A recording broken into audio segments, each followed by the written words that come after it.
see the dreams to complete them and bring happiness, love and joy in your life. असे हो जया अंतरी भाव जैसा, वसे होतया अंतरी देव तैसा. नमस्कार, स्वागत आहे आपलं बी द बेस्ट या यूट्यूब चॅनलमध्ये. मी वैशाली.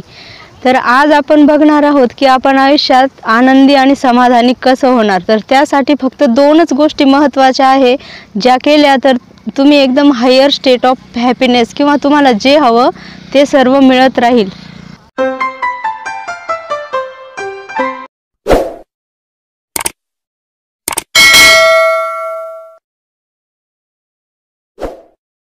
तर हॅपीनेससाठी किंवा सुखी राहण्यासाठी पहिली जी स्टेप आहे किंवा पहिली जी महत्त्वाची पायरी आहे ती आहे ग्रॅटिट्यूड.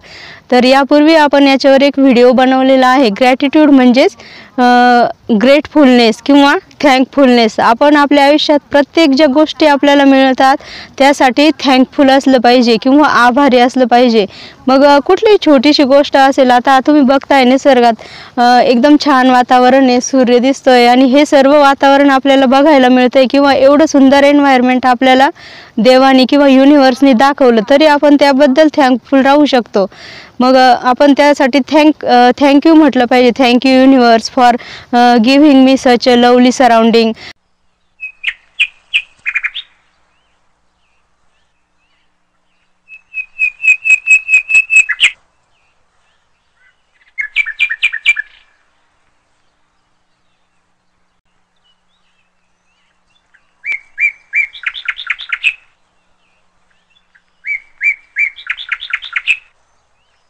त्याच्यानंतर अशा कितीतरी गोष्टी असतात की त्याबद्दल आपण थँकफुल असलं पाहिजे.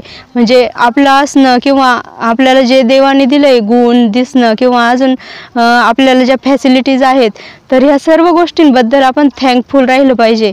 मग आता तुम्ही म्हणाल फक्त थँकफुल राहिलं किंवा थँक्यू म्हटलं तर काय होणार आहे, काय बदल होणार आहे आपल्या आयुष्यात.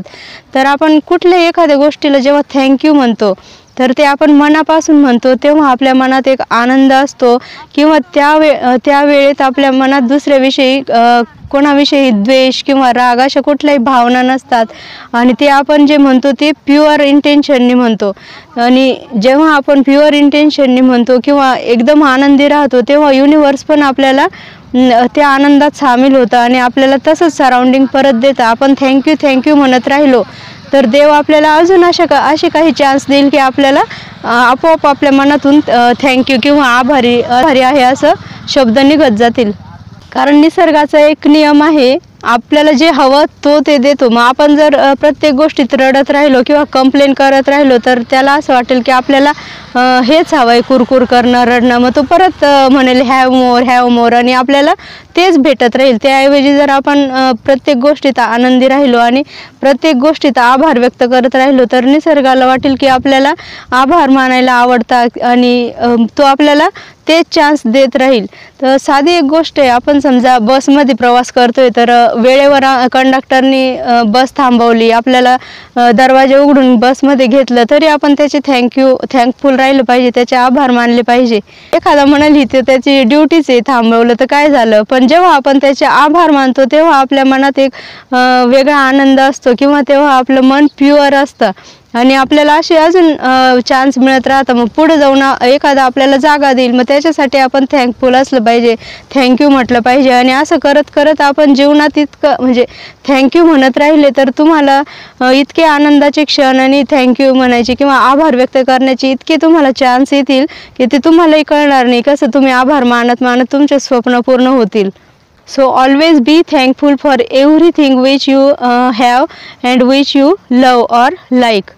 आणि दुसरी महत्त्वाची गोष्ट किंवा दुसरी जी पायरी आहे, आपल्याला हायेस्ट लेवल ऑफ हॅपीनेस हवा असेल, आयुष्यात समाधान सुख हवा असेल तर दुसरी पायरी आहे ॲप्रिशिएशन किंवा आपण म्हणू प्रशंसा, कौतुक करणं. तर तुम्हाला आयुष्यात हायेस्ट स्टेट ऑफ हॅपीनेस किंवा सुख समाधान हवं असेल तर दुसरी महत्त्वाची पायरी म्हणजे appreciation. Always appreciate more and complain less. मी तर म्हणेल कंप्लेन करूच नका, फक्त ॲप्रिशिएशनच करत राहा, कौतुक करत राहा, प्रशंसा करत राहा. आपल्या आयुष्यात सुख किंवा समाधान आपल्याला मिळवायचं असेल तर हे दोनच मार्ग आहेत.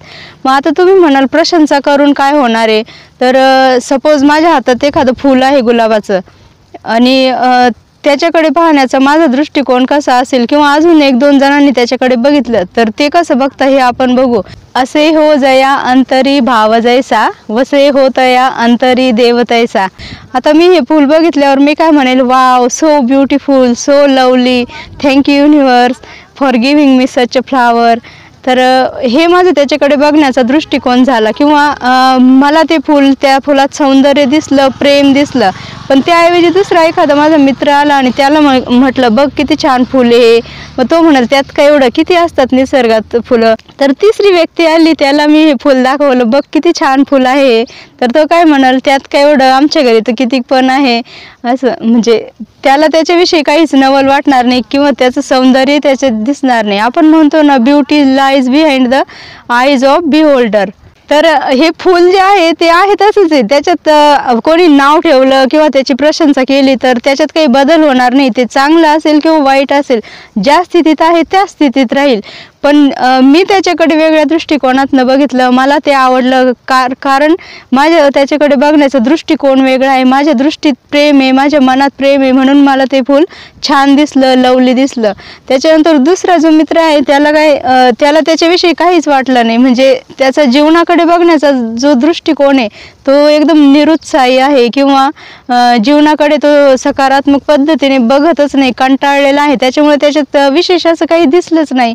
आणि तिसरा जो मित्र आहे तो म्हणतोय त्याच्यात काय एवढं, माझ्याकडे भरपूर आहे, असं तसं. म्हणजे याच्यावरून त्याचा त्या फुलाकडे बघण्याचं सौंदर्य किंवा प्रेमाने बघायचं तर त्याच्या मनात ते नाही, फक्त त्याच्याकडे गर्व आहे की माझ्याकडे भरपूर आहे असं. तर असं आपण कुठल्याही गोष्टीकडे जेव्हा बघतो तर तो आपला दृष्टिकोन असतो किंवा त्या वस्तूकडे बघण्याचा आपलं इंटेन्शन असतं. तर ज्याच्या मनात प्रेम आहे किंवा ज्याच्या मनात ते सौंदर्य ओळखायची शक्ती आहे त्याला ते प्रेम पूर्ण दिसतं किंवा चांगलं दिसतं आणि बाकीच्यांना ते दिसत नाही. मग तुम्ही हाच ॲटिट्यूड ॲप्लाय करा तर सहज एखाद्याचं समोरचं शर्ट छान दिसलं तर आपण म्हणू शकतो छान शर्ट आहे तुझा. आता याच्याने काय होणार आहे, तो शर्ट आहे तसाच राहणार आहे. फक्त जेव्हा आपण ते समोरच्याला म्हणू तेव्हा त्याचाही आत्मविश्वास वाढेल, त्याला आनंद होईल आणि त्याचा जो आनंद आहे तो आपल्या चेहऱ्यावर किंवा आपल्यावर रिफ्लेक्ट होईल आणि आपणही आनंदी राहू किंवा खुश होऊ. आणि त्याचा आपल्याकडे बघण्याचा दृष्टिकोनही बदलेल की हे आपल्याला ॲप्रिशिएट करता आणि त्याच्या मनात आपल्याविषयी आवड निर्माण होईल. आणि आपण जेव्हा हे करतो, दुसऱ्याची स्तुती करतो किंवा प्रशंसा करतो, तेव्हा आपणही एकदम प्युअर इंटेन्शनने करतो. आपल्या मनात तेव्हा दुसऱ्याविषयी राग, द्वेष किंवा अशा भावना, वाईट भावना नसतात आणि ते पूर्ण प्युअर इंटेन्शनने म्हणजे आपण करतो तेव्हा आपणही आनंदी असतो, खुश असतो. म्हणून नेहमी दुसऱ्याची प्रशंसा करायला शिका. मग एखाद्याने छान जेवण बनवलं तर आपण म्हणा त्याला छान केलं, रुचकर केलं, स्वादिष्ट केलं. म्हणजे हे करता करता आपण चांगले शब्द किंवा चांगले वाक्यही शिकणार आहोत आणि आपलं जे हृदय आहे किंवा जे विचार आहे ते पण एकदम प्युअर राहणार आहेत. आणि जेव्हा आपलं मन किंवा हृदय प्युअर असतं किंवा इंटेन्शन प्युअर असतं तेव्हा आपण सर्वात आनंदी असतो आणि जेव्हा आपण आनंदी असतो तेव्हा युनिवर्स पण आपलं सर्व ऐकत असतं आणि तोही आपल्याला तेच देण्याचा प्रयत्न करतो. म्हणजे अशा प्रकारे आपले स्वप्नही सगळे पूर्ण होतात. म्हणजे आपण इतकं कधी कधी हे संकुचित वृत्तीचे असतो की एखाद्याचे आपल्याला ड्रेस आवडतो किंवा एखाद्याची एखादी कृती आवडते तरी आपण ते म्हणायला सुद्धा आपली जीभ वळत नाही की छान केलं तू, छान बोलला किंवा छान डान्स करतोय.